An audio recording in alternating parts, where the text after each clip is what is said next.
So, My Hero Academia's final season has finally begun, and I'm back at it again to break down and review this episode and point out the things that you might have missed. It's been a while, so buckle up, because we're gonna go right into it. Hey guys, how's it going? It is your boy, Manga Andrew, and I'm here to do My Hero Academia Season 8 final season of My Hero Academia breakdown and review for episode 1. And there is a lot that we need to go over, from a surprising twist that I didn't see coming with this episode, to just seeing how well Bones is going to be animating the final season of My Hero Academia. And there's a lot more that we need to go into, but before we do that, I'd like to ask you, if you haven't done so, to subscribe to my YouTube channel. I know I have been slacking as of late, but I'm going to try to get more into the groove of making more videos. And if you want to see more videos on My Hero Academia as a whole, leave a like and subscribe to my YouTube channel. And with that, let's dive right into it. And to start off, this episode is titled Toshinori Yagi, Rising/Origins, which actually takes its name from manga chapter 398. And this episode actually covers material from chapters 399 all the way up to 400.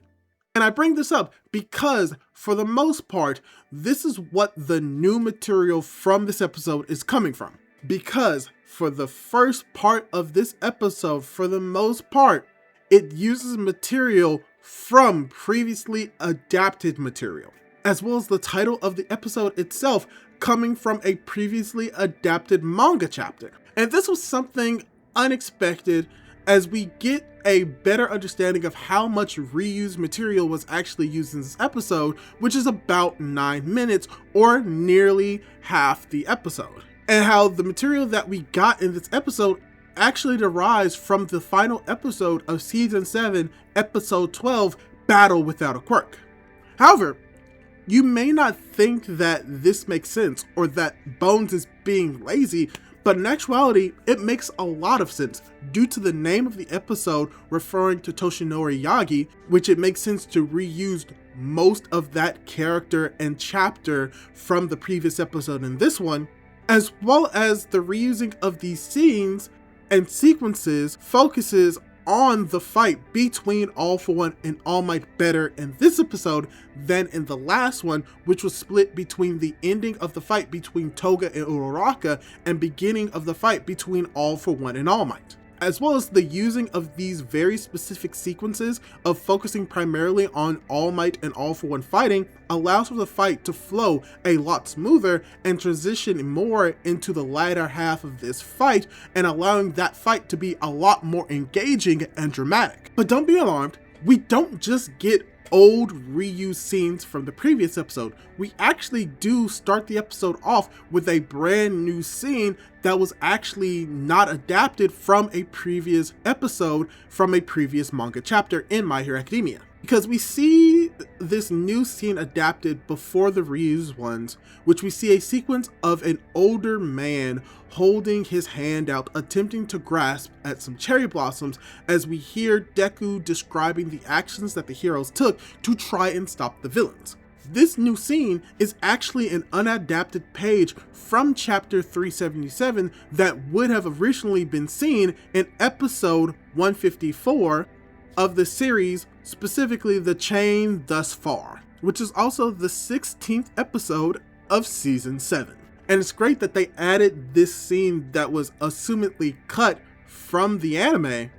The anime, however, does add to this scene with the scarred hand of an individual that actually takes the petal in his hand, which, from what we can tell from that hand, it is most definitely Deku, but a more older version of Deku, implying that the hand that we saw that was a little bit older most likely belongs to All Might. So it's a cool, nice touch, which also hints and foreshadows what's going to be going on within the final episodes of the season. And just speaking on the season in general, something that I want to bring up is that I did make a video addressing the titles of the episodes and predicting what the titles and the episode count will be, and it seems to be confirmed that we're only going to be having 11 episodes for this final season, which means that they're going to have to pack in a lot, which may be a little bit more worrisome due to the fact that this episode consists of primarily flashback and or previous scenes from previous episodes. But on the flip side, what we're going to be getting is a lot more action within the last 30 or so chapters. And speaking of action, let's talk more about how the episode begins proper with new scenes of All Might fighting against All for One. Because as we do have a few minimalist transitions between the old and new content that jumps right into the action, the new fight scene that we see is a well-animated sequence of All Might avoiding All for One's attacks using Rivet Stab and those giant mouths to try and kill All Might while also hammering into him with a sneak attack. And what's great about this sequence is that we see All Might once again continuing to using the mechanics of his suit while also having powers that makes reference to his students of Class 1A. Such as we get to see Shoji with his tentacle arms, Suyu with her suction cups, Shoto with his mechanism that is going to later on freeze All for One, as well as Ojiro's tail, as well as Koda with his anima voice, as we see that being incorporated with the flying robotic crow. And how all of the hero names are a part of this sequence, and we later learn in the episode that he used some of these parts, specifically Tentacle as well as Tailman, to try and distract and restrain All for One against his attacks, even with the cost of his legs, so that he can hit him with a point-blank shot of Shoto's equipment. And with this sequence, there is something that I want to point out that is a possible distinction or clarification between the manga and the anime. Because in both sequences, All Might is using the ability that he names Shoto, because Shoto's hero name at this point is Shoto. But in the manga, it seems like All Might is using fire against All for One in a way of honoring Shoto,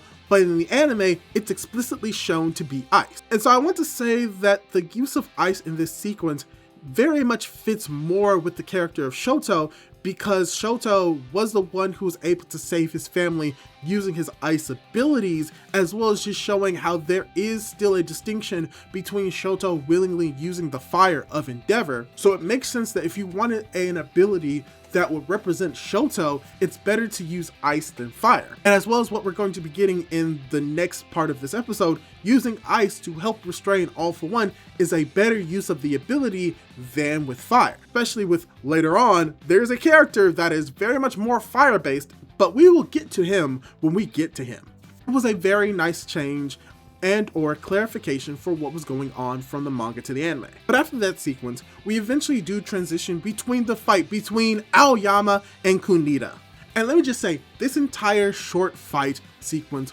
was amazing. Because from what we get between the anime and the manga, we see more of Kunita's personality in this episode than we get in the manga. From hearing his voice and how he's chastising Aoyama about being a traitor, to him being a little bit more excited and flamboyant by praising how big the flower is that's coming from Fat Gum. And this is even added upon with the additional flair of his movement and the movement of the flowers, making him even more intimidating and showing off his personality more in the anime than it does in the manga. Even to the point where the anime adds a reaction scene to Aoyama as if he is reacting to Kunita having his laser naval device belt, which adds a little bit more suspense to the scene and implying that Aoyama may not be able to get out of this. But the added scene could also imply what we get later on is that Aoyama knows potentially where Hagakure is, which allows him to shoot off his lasers and eventually lead to the defeat of Kunita, because he may have spotted Hagakure because he's trained with her and knows where she might be hiding. Either way, these small scenes and small tidbits really add to the already good scenes from the manga and makes the anime a little bit more distinct. But even more that I want to go over in this sequence is how we get to also see the resolve of Aoyama, very much like in the manga, but a major change comes from the animation of Hagakure helping with the defeat of Kunita. Because, very much like in the manga, Aoyama gains his resolve to fight as he fires his lasers, and it gets an unexpected, amazing animation of Hagakure reflecting and amplifying the laser, burning and defeating Kunita and his flowers. Also, there's a lot of cool small details in this fight that I really want to point out. For example, one small detail is that when Aoyama is firing off his laser, there's a close-up of his face where we get to see a little bit of energy surrounding both of his eyes, which could imply, and later on confirm, that his quirk is growing stronger. And another cool detail is how Hagakure is able to reflect and warp the light of Aoyama. Because while the scene looks amazing in the manga, the anime blows it out of the water. Because not only does Hagakure just bend the light around her body and puts it into a ball and fires it out, we see that as she fires it out, it isn't just firing directly from her hands as it was in the manga, but is firing more towards her midriff, or even, dare I say, her navel area. It's a very small and cool detail, and I love that they added it because it gave this scene a lot more gravitas and grandeur, and just it being well animated makes this sequence worth it. And it's from this transition of this giant laser blast, we cut back over to All Might as he uses a laser to blast into All For One, with the karmic justice of this laser being named Can't Stop Twinkling, which is the hero name for Aoyama, and the fact that All For One used and manipulated and gave Aoyama his quirk, now that identity and power is being used against him. And alongside the motif of light when it comes to Can't Stop Twinkling in this entire sequence, we also get the sequence very much like in the manga of All Might's shriveled up body hunching over the empty remains of One For All. But instead, like in the manga, we see that shining lights are illuminating the area, and we get that expanded upon more in the anime. But this really just shows how All Might is no longer alone in the darkness and is trying to dispel the darkness on his own. He now is relying on others' help to help brighten up the world and get rid of the darkness once and for all, which is seen by him bombarding All For One, and it being done in a spectacular animated fashion, to even seeing his skeleton just being burnt to a crisp. But also how both the anime and the manga reference Star and Stripe in this attack as well, showing how All Might is not just relying on his students, but he's also relying on his pseudo student teacher mentorship with Stars and Stripes. And just to really add to this moment, a very funny difference between the anime and the manga is that in the manga, All For One begins to crawl out of the hole. But in the anime, the laser just pummels him so deep into the ground that he's breaking up through the ground, which doesn't make sense, but you know what? Rule of cool, I'm okay with it. And speaking of rule of cool, it is here when we see All Might's plan of using Tentacle to hold All For One, as he also uses Hagakure's ability to lessen the heat from the laser called Invisible Girl, as well as using Jiro's earphone jack sound wave to keep All For One in place as the laser is bombarding. And as All For One attacks All Might also uses more character abilities, such as Create's Momo's ability to create Mineta's grape juice balls to throw and restrain All For One to the ground once again. And unfortunately, due to what the laser can hold and the battery failing, the laser eventually explodes. And alongside that scene being very much like in the manga, we also get the scene of the young man and grandma watching All Might fight on TV as the boy is clasping his hands and hoping that everything will be alright, whether or not they know who All Might is. And it's here where we're approaching more towards the end of the episode, where All Might will see All For One climbing out of the hole, as we see that he's glowing, which is most likely a reference to the first quirk ever seen in the world of My Hero Academia, aka the glowing quirk, which is going to eventually tie more into the flashback of All For One that we're most likely going to be getting within the next few episodes.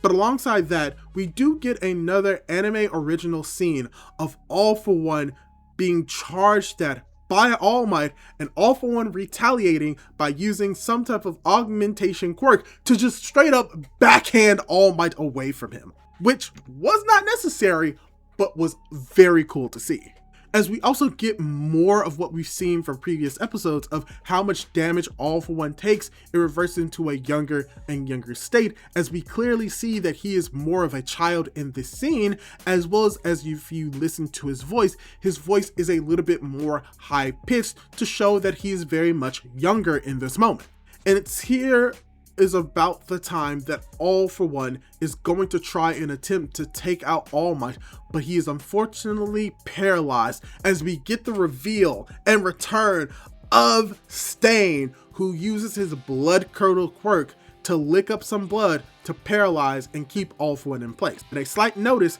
is that there is a lot more blood on the rock in the anime than what we see in the manga, or at the very least more that Stain licks up.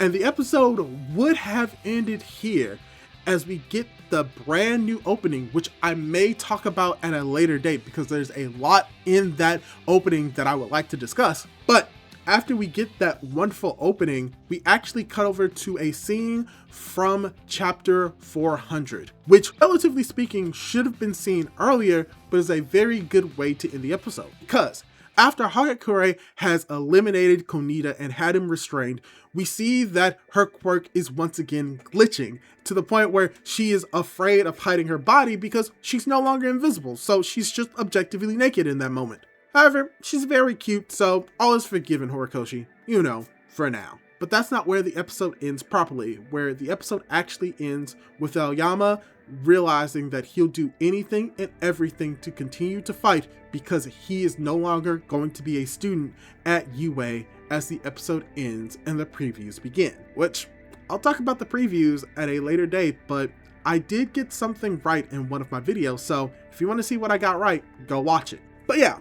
that's pretty much the first episode of My Hero Academia's final season, episode 1. I thought that this was amazing. There was a lot of reused sequences that typically would be a detriment for me, but because those sequences were very well animated and they were edited in a way for it to be action-packed from beginning to end and for it to transition very well even between these 4 chapters worth of material. Overall, I think that they did a perfect job with this first episode, and hey look, no real recap episode, sorta kinda. But hey, that's just my thoughts, breakdown, and review on this episode. So let me ask you this, what did you think of the episode? Did you like it? Did you dislike it? And what did you think about the reuse sequences? Leave your thoughts down below, and don't forget to subscribe to my YouTube channel for more content like this. Do all that cool jazz, and hopefully I'll be able to catch you in my next video. Goodbye!